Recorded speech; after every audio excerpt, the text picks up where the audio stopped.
this is an iHeart podcast. Guaranteed human. With no fees or minimums on checking accounts, it's no wonder that Capital One Bank Guy is so passionate about banking with Capital One. If he were here, he wouldn't just tell you about no fees or minimums. He'd also tell you about how Capital One cafes are open 7 days a week to assist with your banking needs. Yep, even on weekends. It's pretty much all he talks about, in a good way. What's in your wallet? Terms apply. See CapitalOne.com/bankguy. Capital One N.A., member FDIC. Work can be a little weird. Cringy training seminars, coworkers who won't stop talking about their plant, forgetting the mute button at an inopportune moment. We have to deal with a lot on any given workday. Sometimes it can feel hard to thrive and move forward in your career. Well, that's where LinkedIn comes in. LinkedIn helps you get ideas and insights from experts in your field, connect with people professionally, grow your network, and access tools designed to help you find the right fit for your next role. Whether you're just getting started, figuring out your next move, or looking to accelerate your career, LinkedIn is built to support you at every stage, because LinkedIn is the network that works for you. Visit linkedin.com/knowstuff to learn more. Hi, everybody. Chuck here. Welcome to Stuff You Should Know Selects. Every week, as you know, we pick out curated episodes that were some of our favorites. And this week, I'm going to go with Prisons, Not As Fun As You Think. This is from August 12, 2010. And quite frankly, this could have been probably a two-part episode. We may follow up at some point, but it's a really good, honest look at prisons in the United States and just sort of the state of things. And it was very eye-opening for me and Josh, I remember. And it's got a good title to boot, courtesy of Mr. Josh Clark. So here we go with Prisons, Not As Fun As You Think.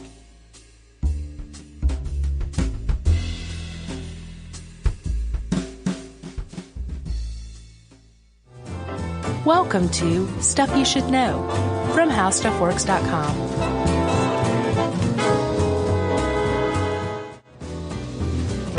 Hey, and welcome to the podcast. I'm Josh Clark. With me, as always, is Charles W. Chuck Bryant, as if you're surprised. And that makes this Stuff You Should Know, right, Chuck? Yes, we are here, Josh. And can we talk about prisons now? We could talk about prisons. Remember in the presidential pardons episode? Oh, yeah. I was talking about how people have been calling for President Obama to basically issue a blanket pardon for people who are convicted under the mandatory minimums for crack. Yes. Remember, there's a huge disparity. Right. And I said it was like 5 to 1. It was, I think, 180 to 1 disparity, right? Boy, you got that one wrong, didn't you? Well, he did it. Like, pretty much as we were recording that. Really?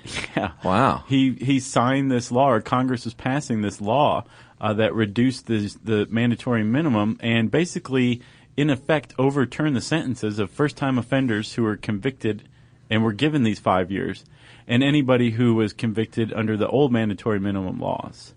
So there's going to be a lot of people coming out of prison. Looking for crack. Well, that's one argument. Yeah, that's not very fair to say. No, it's not. But I mean, isn't that kind of the way that Americans and probably people in general view prisoners? It's like, you did something wrong, so you deserve to be where you are. But it's without having any real concept of what prison is like. Yeah. I mean, I know I don't want to be in prison. No. Have you ever seen the movie An Innocent Man? Remember we talked about that? Yeah. Tom Selleck? Uh-huh. Very scary scene. That was it for me. I was like, I don't ever want to go to prison ever. Yeah. But that's about all I knew about it until we started researching for this very robust podcast on how prison works. Agreed. Yeah? Yeah. So, Chuck, I guess apparently when this article was written by Grabanowski, it was, I think, 2005-ish, or that was the latest stats he had. And he said that there were like more than 2 million people in prison, right? And it's actually decreased. Yeah, I've got 1.6 million at the end of 2009, but when I look at these stats, there are all kinds of stats. 1 in 31 adults is in the correction system, but that includes jail, prison, probation, and supervision. Mm-hmm. So they narrowed that down to only in prison, 1 in every 100 Americans is in prison. I know, isn't that crazy? That is crazy. Did you see what fair state topped the list for the most number of adults in prison? That's right, Georgia. Georgia, 1 in 13 people. Yeah. 1 in 13 adults in Georgia is in the correctional system. That's crazy. Yeah, we live in a state of criminals. Yeah. Either that or some like a real police state. One of the two. Yeah, I'm not going to comment on that. So Chuck, we should probably calm down. Let's settle down here. let's talk about prison. Prison's a deterrent. It's a punishment. And it's hopefully increasingly it's becoming a place of reform and rehabilitation. Yeah. And we'll talk about that a little bit. Sure. But in the U.S., there's pretty much three types of security levels for prison, right? Yeah, with one extra little added measure that we'll talk about. It's a big extra, though. Yeah, you got a minimum, Yeah. you got medium, and you've got, of course, everyone's favorite, maximum security prisons. Right. And minimum security prison, we're mainly going to cover maximum because that's really the most interesting. Sure. Even though I think they said like only 25% are in max. Mm-hmm. Is that right? Well, according to 2005 stats. Right. Yeah. But minimum is more like a college campus, that kind of thing. It's like that weekend that you did orientation at the college you eventually went to. I would think that's like minimum security prison. Right. And that's definitely nonviolent offenders with pretty clean criminal records, or maybe you've served time in a medium and you were really good and they were like, let's bump this dude down to maximum or minimum. Right, yeah. Right. Right. Then you've got medium, and that's the one that actually you would see most on like television shows or something. People think that's maximum, but when you see prisoners able to like move around and play cards and stuff like that, that's generally medium from what I understand, right? Yeah, they have like dorm room style accommodations a lot of times with, 8 or 10 guys to a room. Right.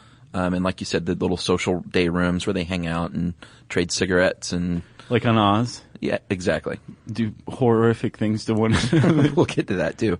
And then, of course, the granddaddy of them all is the maximum security prison.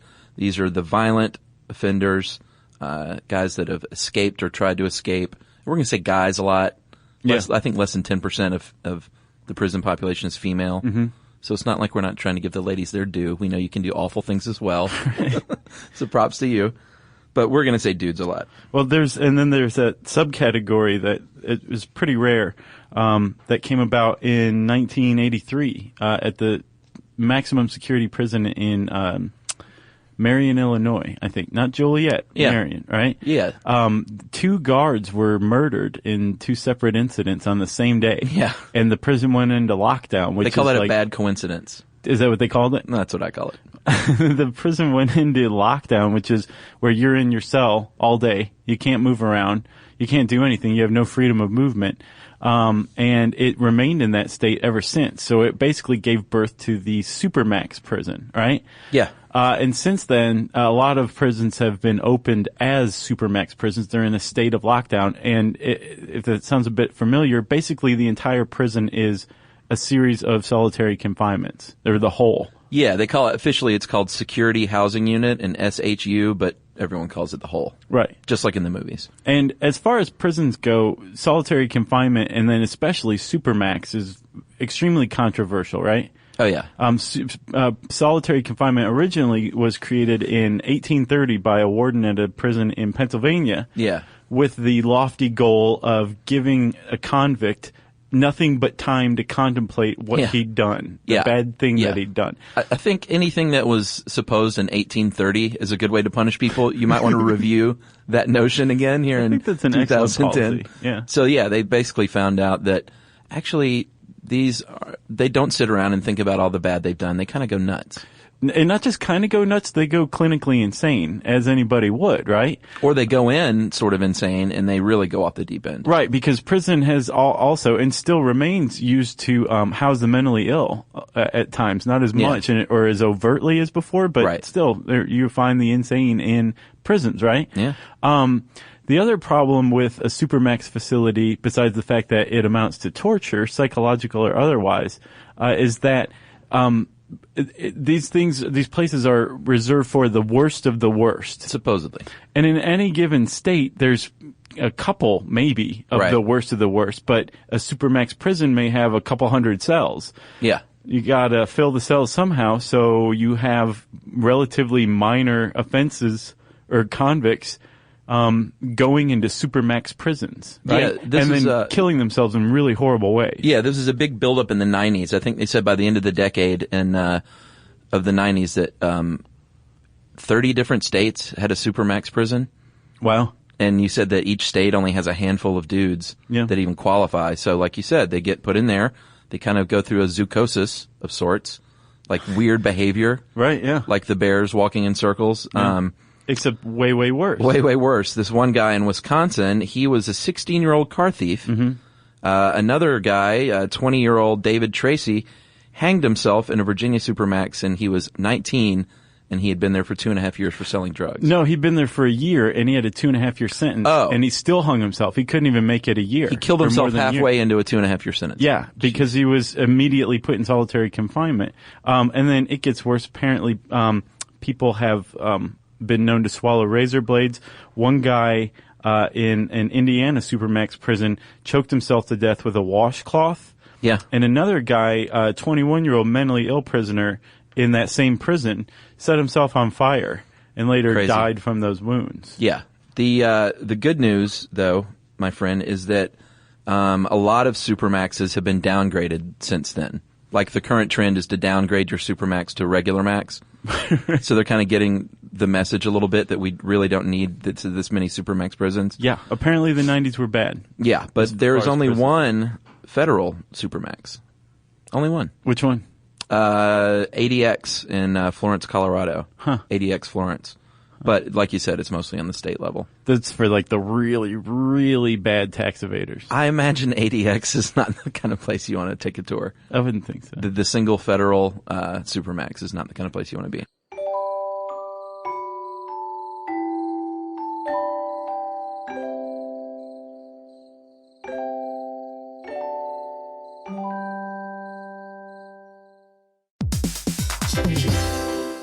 Hey everybody, here's a fact for you. In the United States, there is a break-in every 26 seconds, and that means that somewhere right now, an intruder is getting closer. And the problem with most security systems is that they only alert you after the break-in has started, and that's too late. Well, that's what makes SimpliSafe different. They use alerts. SimpliSafe's U.S.-based live agents, they identify threats on your property and help deter them before they actually break in. So the intruder never gets into your house. The crime is stopped before it even starts. That's right. And another great thing about SimpliSafe is they have no long-term contracts. They give you peace of mind and great value with their monitoring deterrence plans because they just start at about $1 a day. Yeah, SimpliSafe sent us a setup years back, and I still use mine every day. Yeah, and apparently setup, you can do it by yourself in under 30 minutes, so it's a really good value and it doesn't take long. So if you want to experience the SimpliSafe peace of mind, you can take advantage of the SimpliSafe discount offered to Stuff You Should Know listeners. Right now, you can get 50% off your new system by visiting simplisafe.com/stuff. That's half off at simplisafe.com/stuff. There's no safe like SimpliSafe.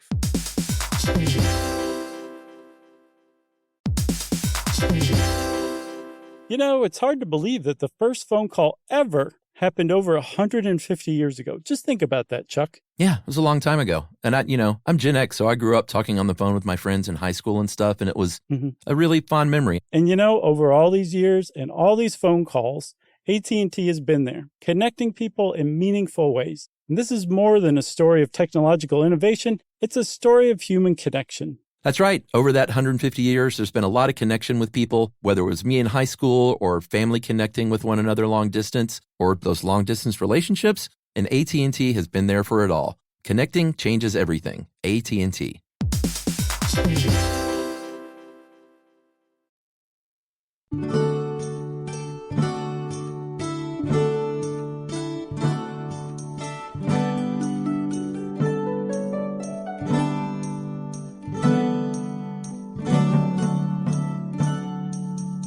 So, Chuck, you, buddy, have just been popped, say, growing marijuana indoors. You're going to prison. Let's come to terms with that. Okay. There's a couple of ways that you actually get to prison, right? Yeah. And they are as follows. You can take a taxi, which apparently is more routine than we would imagine. I had no idea. You can be dropped off by a friend or family member. That's what I would choose. As in, I think the 25th hour. That's what Edward Norton did. I'd have my mom take me.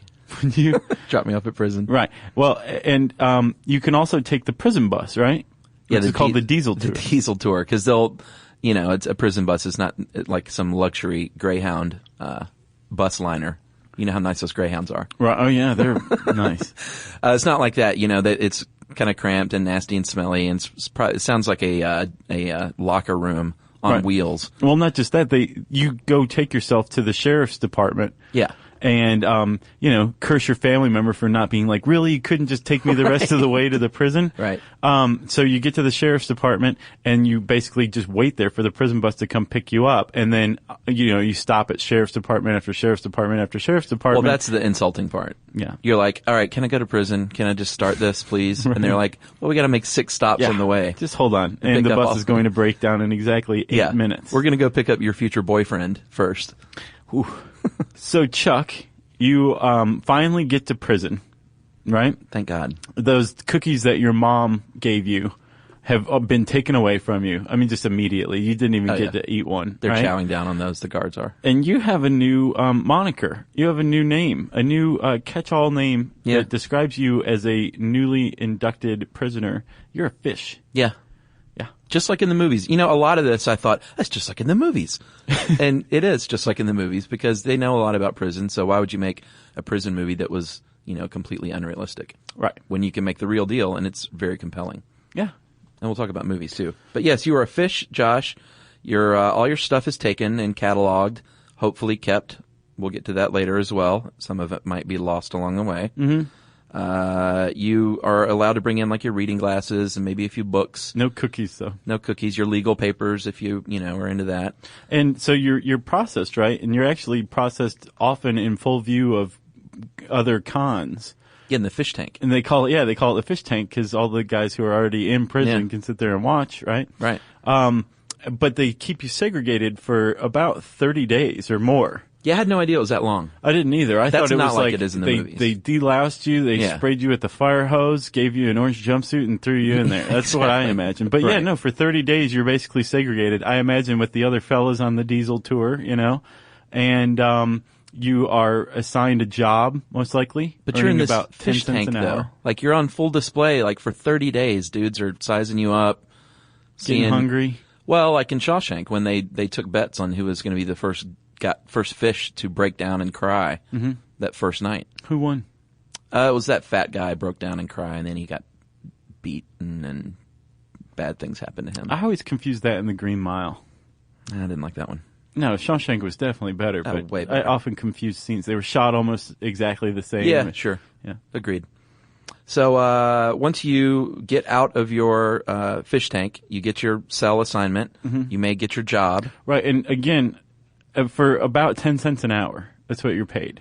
Yeah, should I read the letter real quick? Sure. There's actually a site on the web called prisontalk.com.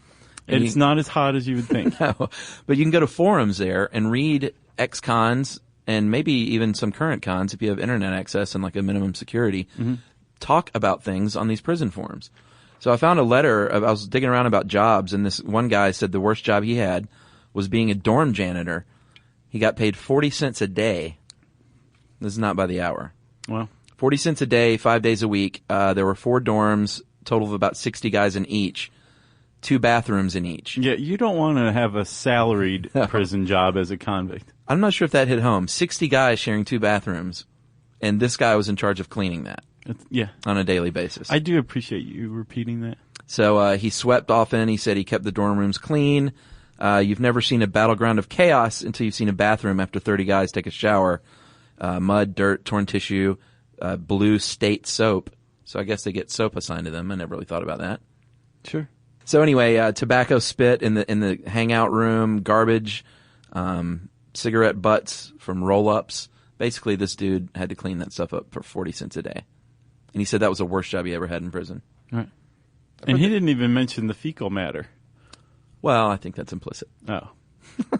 Well, I just made it explicit, Chuck. Yes, so that is one example of a prison job that you can get. And then you're off to your room, which I would encourage everyone now to walk off 8 feet by 6 feet, wherever they are, and get a good look at how large that is. And that's about the size of your prison cell. That's close to what we're at right now. Yeah, that's small. I feel a little claustrophobic in here. That's I'm 2 not dudes, afraid to admit it. usually. Well, it depends. Most prison cells are designed for one guy. And then as prisons have grown increasingly overcrowded, they'll go and like bolt another bunk to the wall. Right. And then voila, you have a cell for 2, and then sometimes there's 3 or Right. whatever. Usually, if it's designed to house more than 1 or 2 people, it's a dorm, and it can accommodate about 8 guys per cell, right? Yeah, I mean, we could do a whole podcast on overcrowding and the issues there. That's like a very deep problem, but we'll just mention it and say it stinks. I'll bet. Literally and otherwise, right? Yeah. So Chuck, you've got the general population cell blocks, right? Which are all of the cell blocks aside from the fish tank and maximum security, which is also known as the hole, right? Yeah. And you've basically, did you watch Oz? A little bit. I think from what I understand that's really accurate. I'm sure it is. So there's like a centrally located guard in like Lucite or whatever. They're like, you can't get through this, Yeah. operating all the cell block doors and like letting people in and out, and they have a 360-degree view. Oh, yeah. Right? Well, and each one, I thought this is interesting, each wing is fully staffed in case you need to lock down that wing. Oh, yeah. You've got all the dudes there you need to take care of it. Right. And it can be sealed off from the rest of the prison. Exactly. Because apparently the riot mob mentality can spread like wildfire among a prison population. Yes. Yeah. So, and you would think, people try to escape, which, by the way, there's a double check. There's a Stuff You Missed in History Class podcast about Alcatraz and the Great Escape. Oh, really?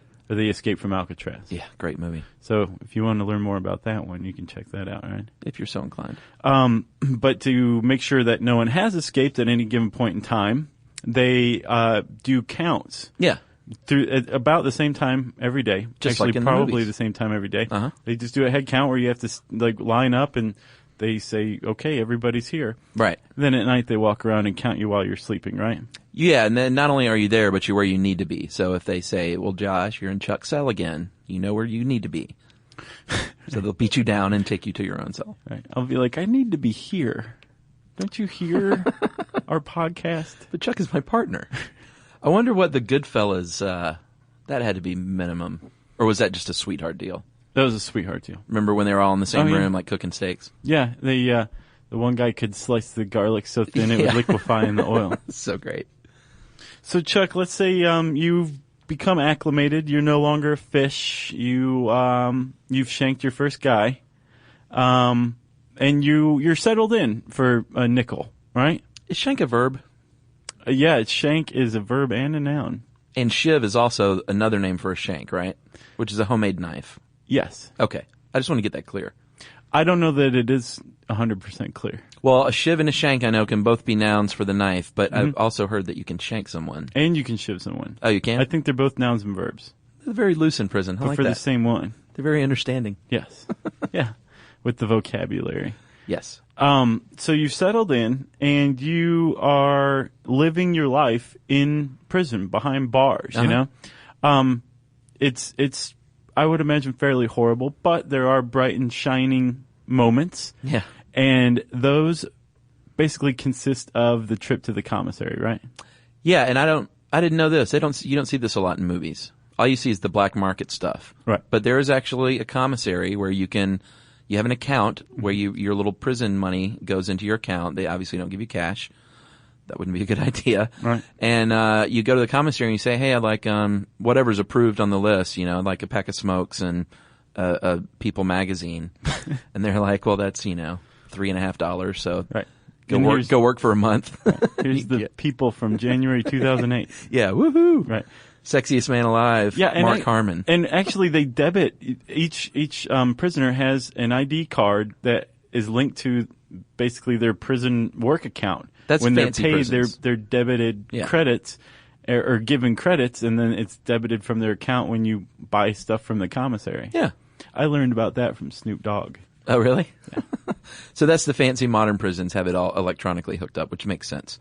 But like we said, there's also a black market, which you have seen in every prison movie ever. There's dudes trading cigarettes for favors or for protection or for better books or better People magazines or whatever. And there's also visits from out of doors, Yeah, right? sure. That's how you get the bad stuff in. A lot of times, yeah. Again, Goodfellas. You remember Karen snuck in like those huge bags of pills? I mean, just like Wasn't it like in her purse or in her bra or something? Yeah. They clearly didn't check her. No. Again, I think that they got special treatment. Right. And Chuck, one of the things that I would imagine goes for a pretty high price, maybe a dozen cigarettes or so, is prison wine, right? Yeah, which prison wine, Pruno. Have you ever seen the site where the guy eats nasty things? No. Steve, don't eat it. No. I think it's called. It is really funny, and I saw this years ago. This guy made Pruno, prison wine, in his house, and it's made with like fruits. It's sort of like a sangria type of thing. Mm-hmm. Then you put like moldy bread in a sock, and it's like soaking all together in a bag till it ferments, and it's, I imagine, pretty disgusting. Steve said it wasn't that bad. He drank it. He did a white and a red. He said the white smelled like rectum, but he said it tasted just like alcohol. And he said the red actually wasn't that bad at all. He It said was like $2 Chuck? He said it tasted wine-like and got him drunk, $2 Chuck. which is the deal. And so that was the deal with Pruno. Wow. I wouldn't recommend trying this at home, by the way. No, but that's the whole point. I mean, you're not at home, you're in prison, and you want to get drunk, so you make Pruno. Yeah, unless someone wants to, like you said, with visitation, you can sneak things in if you're, on the down low. You're really not supposed to do that. Well, you're not supposed to. You get searched. No. And yes, we are talking about visitation as well now, right? I Yeah. didn't realize that visiting hours are basically like business hours. Yeah, I didn't know that either. I thought it was like one day a month and everybody came at the same time on the Right. same day, but that makes zero sense. Yeah. Prisoners are assigned a set number of visits per month, and I think the maximum number of visits you can get per month is for the most exemplary prisoner on the planet. Yeah. I would imagine that that's something that they take away pretty routinely if you, Sure. are being disciplined. Yes, Josh, and you also have to have a list when you go in of who you say can and can't visit you. And if you're not on that list, you can eventually visit, but it's going to take a long time and a lot of paperwork and red tape. Yes. Right. Yeah, and I think you have unlimited visits from investigators, your lawyer, and that's about it, right? Yeah, but they still keep track of all that. And your search coming in, the prisoner and the visitor are both searched coming in and out. Right. I don't know if it's full body cavity. Probably depends on the max level. Sure. Or your crime, I think, kind of follows you around in prison. Oh, yeah, like sure. what you did, what Yeah. you're convicted of. Like if you were convicted for smuggling things in your butt, they might check you a little more carefully. Sure. And of course now, since we're talking about, and during visitation, like just regular visitation, right? At a minimum security, remember this is just like college orientation weekend. It looks like a waiting room. Yeah. And then in maximum security, visitation is like through that bulletproof glass on the phone. Yeah. It's pretty accurate. Yeah. And then there's a different kind of visitation that I think everybody likes to think about, at least thinks about whenever they hear prison, and that is conjugal visitation, right? Yeah. It's one of the two ways that you can have sex in prison. Right. This is far more the I guess more governmentally defended way of having sex in prison. Yeah, I'd say so. Conjugal visits actually were originated in 1918 in Mississippi, at a state prison in Mississippi, where they remain in effect. But originally they were created as a reward for hard work on the chain gangs and stuff, right? Well, and to incentivize them to work harder too. Right.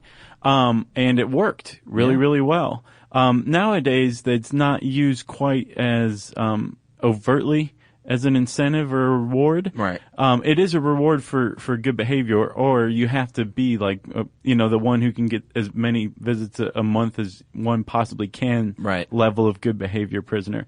But it's generally defended in two ways. One is a basic human right. Like you have a right to have sex even if you're incarcerated, just like you have a right to food and water and being Right. kept clean. Sure. Right? And then the other way, and this appears to be much more legitimate in the eyes of the correction system. It's a way to maintain the family bonds throughout a stint in prison. Yes. That's right? sweet. And that's what it's even officially called, is the extended family program. Right. So it's not just about sex. Like you can have your whole family come over and barbecue in some prisons. In some states, it's in Canada. I think they have their I guess visitation areas look like apartments. Yeah. Have barbecues. They're such wusses. You can have up to 3 family members at a time visit, or you can just have your wife. And it has to be your wife, and you have to have been married before, because that's the whole point. They don't want you to turn into even more of a deviant than you were going in. They want you to keep talking to your wife and keep, loving your kids, being loved by your kids, and to make that transition back out into the normal world much easier, right? Right. So if you're one of those serial killers and you have one of those weirdos that write to you, and you marry, and then you marry them, they can't come and visit you and have sex, right? Right. No. Okay. No. If you are gay, however, and you have a domestic partner, and you are in Mexico City, Brazil, or California, you are entitled to conjugal visits as well. Yeah. Which is pretty significant in California, because in 2007, you could have a conjugal visit if you were gay. Yeah. But you couldn't get married if you were gay, thanks to Proposition 8. Yeah, but which that was just overturned. Yeah, yesterday. It's not over yet. No. But Proposition 8 was overturned yesterday. Yeah. So that's the skinny on conjugal visits. Not quite as, again, like Arrested Development, I don't think was. Yeah. And they don't use it a whole lot anymore. They say it's pretty uncommon. No, there's only 6 states, right? Yeah, but the one thing I thought was funny, though, that one of the rules for the visiting person is the dress appropriately. And they said on the list of rules was no transparent clothing or bare midriffs, strapless attire, or anything with obscene or offensive language. So your wife can't get all dolled up in her baby doll lingerie. I don't know. I think they're like, can't you just put a trench coat on like everybody else? Have you not seen the movies? Exactly. And I think it's a mixed bag on whether or not experts agree or they agree and disagree whether or not it actually serves a really good purpose. Well, yeah, and the studies on it have shown mixed results about whether or not it prevents recidivism. Yeah. That's one bonehead word. SYSK. You should know. SYSK. You should know. Brian? Josh Clark. Hey everybody, here's a fact for you. In the United States, there is a break-in every 26 seconds, and that means that somewhere right now, an intruder is getting closer. And the problem with most security systems is that they only alert you after the break-in has started, and that's too late. Well, that's what makes SimpliSafe different. They use alerts. SimpliSafe's US-based live agents, they identify threats on your property and help deter them before they actually break in. So the intruder never gets into your house. The crime is stopped before it even starts. That's right. And another great thing about SimpliSafe is they have no long-term contracts. They give you peace of mind and great value with their monitoring deterrence plans because they just start at about $1 a day. Yeah, SimpliSafe sent us a setup years back, and I still use mine every day. Yeah, and apparently setup, you can do it by yourself in under 30 minutes, so it's a really good value and it doesn't take long. So if you want to experience the SimpliSafe peace of mind, you can take advantage of the SimpliSafe discount offered to Stuff You Should Know listeners. Right now, you can get 50% off your new system by visiting simplisafe.com/stuff. That's half off at simplisafe.com/stuff. There's no safe like SimpliSafe.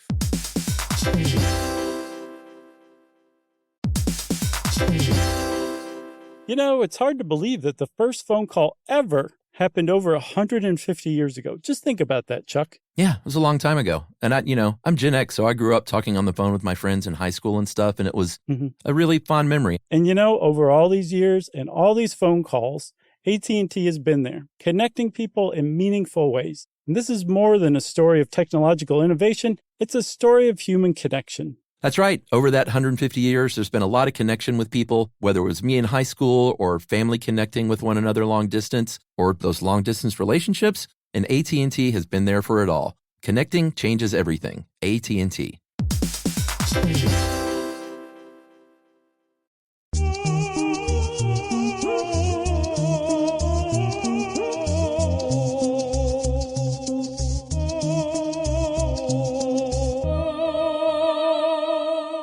So, Chuck, you mentioned there's another way to have sex in prison, and this is one of the reasons I don't want to go to prison. Well, actually, there's 2 more ways. Oh, yeah? Well, you can have consensual sex with another man if you're in there. Oh, okay, sure. Which doesn't necessarily mean you're homosexual. A lot of guys just... There's nothing wrong with that. A lot of guys just do that because they're in there. And there's also rape. that happens in prison. That's the reason I don't want to go to prison. Yeah, just one reason. In 2007, Josh, we have a statistic from the Bureau of Justice. It says 4.5% of state and federal prisoners reported being raped in the past year. And that is 70,000 prisoners in a year were sexually abused by either guards or other inmates. See, that's all over the place because I've seen other numbers. One 2004 study found that 0.005% even reported being raped while they were incarcerated. And then a lot of those were probably, untrue. Well, that's the deal, is reported. That's the key. Like, rape goes unreported a lot, just period. Sure. But it definitely goes unreported in prison because you don't want to be a snitch. Well, sure. But no, I think these are people who have been let out already. Oh, okay. Yeah. Oh. But then in 2003, the year before, Congress created the Prison Rape Elimination Act. Did you know about that? Yeah.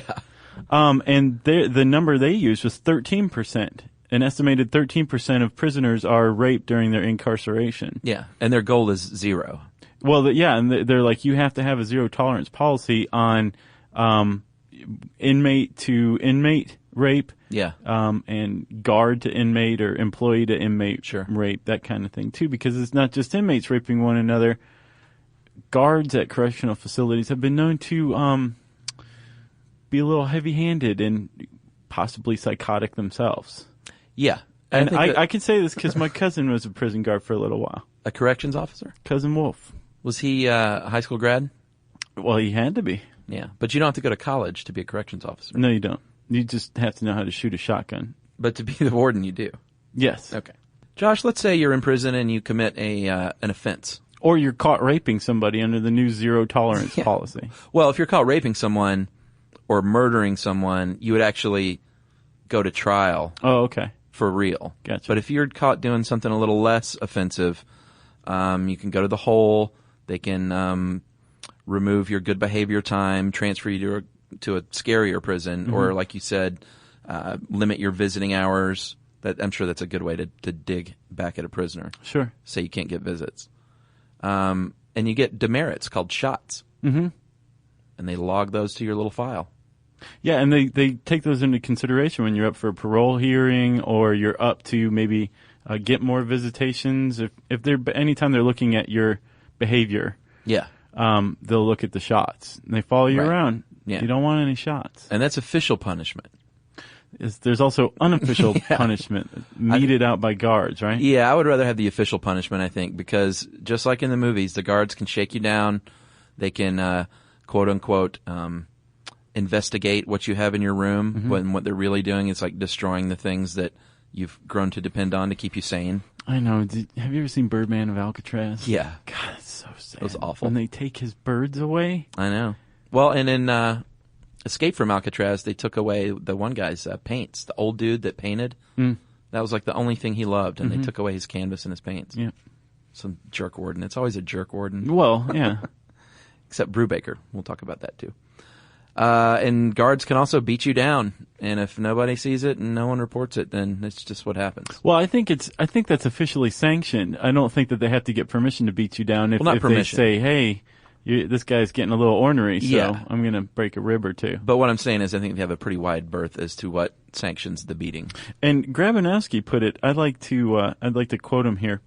It is not uncommon for guards to fire shotguns at prisoners whenever they see any commotion. I didn't understand that one. And I double-checked, and it says at prisoners. Not just fire shotguns, like up in the air or something. It's just like, hey, you guys are scuffling. Kaboom! Yeah. I don't know about that one. Yeah, this is indoors. So like we said, snitches are you don't want to be a snitch in prison. It's very much that mentality that you see in the movies where keep it quiet. Don't rat on anyone, because if you do, then, who knows what's going to happen? Well, I can tell you what's going to happen. You're likely to be shanked or shivved, which is the same thing. Or raped in Shawshank. Yeah. Remember Andy's problem there with the sisters? Mm-hmm. Yeah. But he got back. That was one of the great redemption scenes of all time, I think. That whole movie was great like that. It sure was. Oh, no, I'm sorry. I was thinking of The Green Mile. Oh, sorry. But the funny thing is, and it's not funny to the guards, but there are way more prisoners than guards. And every once in a while in history, we've had these big uprisings where the prisoners have actually taken control of the prison. Yeah. If you work at a prison, you don't want to hear the word Attica sounded out by, like, in chant form by one or two prisoners. Oh, is that what they use now as the signal? Well, no, I mean, like, that means that there's violent unrest right around the corner. I thought that was a signal now. It was like, Attica. I don't know if it's a signal. It's more like a call to arms, you know? Gotcha. And all of a sudden there's toilet paper on fire and guys are coming at you and it's just not good. Yeah, that didn't work out too well. No, it was 1971, right? Mm-hmm. And apparently Attica Prison in upstate New York was really, really deplorable as far as its treatment of the prisoners went, which is really saying something because they're prisoners to begin with. And to have, like, the prisoners even know, like, you can't do this. Yeah. That's pretty bad. So they took a couple guards hostage, rioted, held them and demanded for better treatment. And the state of New York was like, okay, all right, we hear you, and we're going to storm the prison. And I think 33 people died. 39. Yeah, 39. No. 39 guards and prisoners. Crazy. Died. And that was in 71. And then in 1980, there was one in New Mexico, right?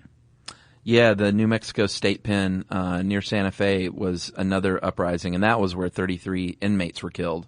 And no guards were killed, but 7 of them were captured and beaten pretty severely. Right, and apparently some of the inmates that were killed died from torture. Oh, really? Just pleasant. I mean, think about it, Chuck. It's bad enough to go to prison, but one of the aspects of prison is that there's an end to your sentence, right? There's a light at the end of the tunnel if you can make it. Yeah. Dying in prison is about as bad as it gets, especially dying of torture in prison. Yeah. I would say that's pretty bad. So, Josh, let's say you don't die. Let's say you serve your time and you do get out. What goes on there? Well, you would be like 90% of all prison inmates. 90% get out. Yeah, which is one of the reasons why you want those family bonds in there, because you want to keep people on the up and up rather than prison represents a real double-edged sword. Either it reforms people or it makes them worse. Yeah. And a lot of that depends on how a prisoner is treated and the options given to them in prison. One of the big trends now is education as part of rehabilitation. So I think every single state prison in the U.S. Offers a GED course, and some of them require it for parole, which is good. Yeah. Right? Mm-hmm. There's also vocational courses, that kind of thing, right? Yes, but once again, like in Shawshank, you can take that course and pass the test, but if you have a jerk warden, you still might get shot. You know what we should have done at the beginning of this podcast? We should have just said, everybody go watch Shawshank Redemption. Everybody's seen it. And we'll see you next week. Everyone loves that movie. Yeah. Or can we talk about the movies now? Are we there? Not quite. Okay. Chuck, there's a lot of people out there who don't think that prisoners should just be left to rot. That there should be prison reform. That like there shouldn't be any rape. That Congress shouldn't have had to have passed a law requiring zero tolerance on prison rape. And there's actually been a prison reform movement going around since I think 1790. Yeah. Possibly earlier than that. I don't know. So where clearly it's working if it's still in effect. Yeah, the Quakers are huge on prison reform as well. And again, you want prison reform. You want your prisoners treated in a way where there is the potential for rehabilitation. Sure. Because of recidivism, right? Well, yeah. I mean, that's why they pay them to work these jobs, because they want to give them some semblance of normal life. So when they get out, they can say, oh, well, I held a job in prison for the first time in my life, maybe. Right. If they were like a drug dealer or what have you. Right. Well, think about it. Recidivism, the highest rate is among property offenses, and that is a crime of the poor. Breaking into someone's house and stealing their stuff. Yeah. That's what you do when you're poor. Yeah. And that's got the highest rate of recidivism. So it would seem like some sort of education or occupational program would help deter that. Well, yeah, but the other stat, though, that kind of makes me feel weird is that I think 67% of people who commit crimes to go back into prison, it's an entirely different crime that they commit. Oh, yeah. Which was like, that was really discouraging. I would think maybe if the guy just can't not steal TVs, he gets out and steal TVs. Yeah, you would think so. At least go back to what he knows. But yeah, that's a little staggering. It is. That would shut any Quaker up. And what is the rate? I saw I can't get like the most recent stat, but it looks like between 50 and 60%, somewhere in there, from year to year for recidivism rates. Yeah, in 94 it was 67.5, right? Yeah, I think it's gone down since then. Yeah, and that's surprising because the incarceration rates have gone down too, which is totally bucking a trend. I think they're going down? That's what you said. Remember in 2005 that these stats are based on, it was 2 million and change. It was 2,193,000 prisoners in the U.S. You said it was less than 2 million in 2009? Yeah, but I think that's people that are currently incarcerated, but that doesn't necessarily mean more people aren't being incarcerated on a daily basis. Because I think that's true because of mandatory minimums. I think more people than ever are being incarcerated. So maybe that was people that had left. I don't know. Well, whatever it was, there was a 274% increase between 1982 and 2008. Sure. That's huge. Oh, yeah. And we spent, I think, $51 billion to incarcerate people in prison and jail. Whereas I think that comes out to $29,000 per inmate per year. Yeah. And remember our bail podcast? I do. It costs $1,250 per inmate per year for probation. How much? $1,200 rather than $29,000. But these minor offenses throwing these guys, especially like the car thief that was in a Supermax that was 16. Oh, yeah. I mean, come on. Nonviolent offenses? You can rehabilitate that kid. Sure. With some work. All right. So, Chuck, I think it is movie time. Don't you think so? Yes, Josh. Movies. I made a list of my favorites. Feel free to chime in. Shawshank Redemption. That's number one for me. The Green Mile. That's not on my list. What else you got? I've got Escape from Alcatraz because I saw that when I was a kid, and it's still great. like an awesome movie.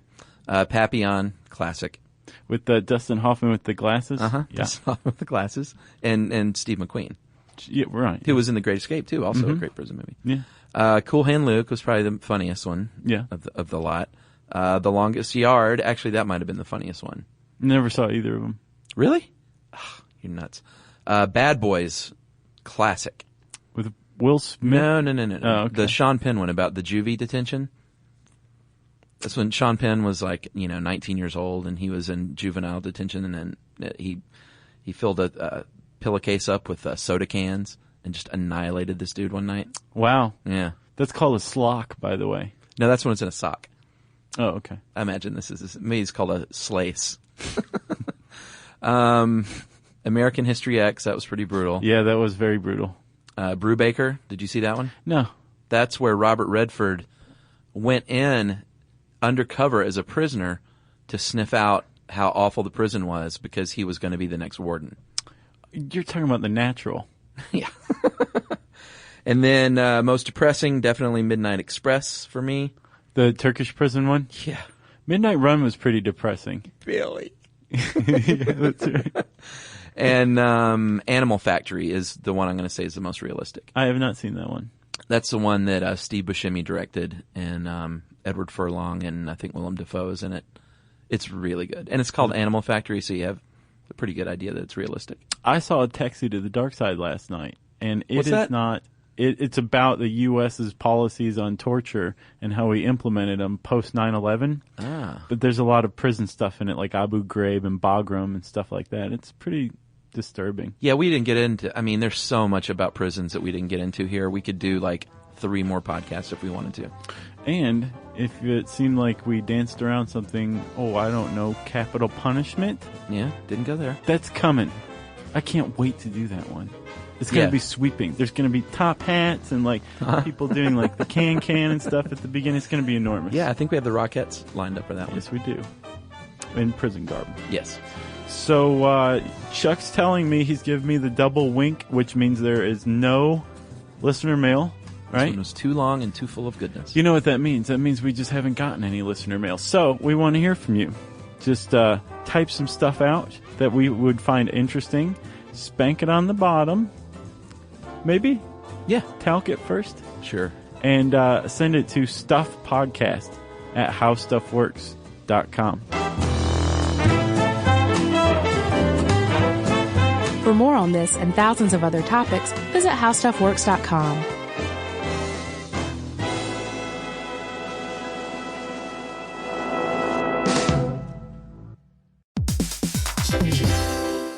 Hey, quick question for the parents listening right now. When's the last time your kid asked for something and you actually felt good saying yes? Because lately, a lot of families have been hearing the same thing. Can I have Lingo Kids, please? And here's the thing. Lingo Kids is the #1 entertainment platform for young kids with more than 4,000 interactive games, songs, and shows. Astronauts, wild animals, superheroes, dinosaurs. It's literally everything kids love all in one place. So when they ask for it, you can actually feel good saying yes. Download Lingo Kids for free and start exploring today, or unlock even more amazing content with Lingo Kids Plus. And if you go with the yearly plan, you can save up to 60%. Just search Lingo Kids in the App Store or Google Play. Lingo Kids, everything kids love. You know, you could be adored by everyone and still completely ignored by your cat. Trust me, I know. But if you feed your cat Sheba, you can go from being ignored to truly adored in 12 days guaranteed or your money back. Sheba has a full menu of products, appetizers, entrees, treats, even a kitten's menu. It's so cute, so Sheba has a product for even the pickiest eater. Like Sheba Puree, it's made with bone broth, they're chef-inspired flavors, it's got a smooth and creamy texture that cats love, and contains no corn, wheat, soy, or artificial flavors. It's food that your cat's gonna love. To learn more, check out Sheba.com. That's SHEBA.com. This is an iHeart podcast. Guaranteed human.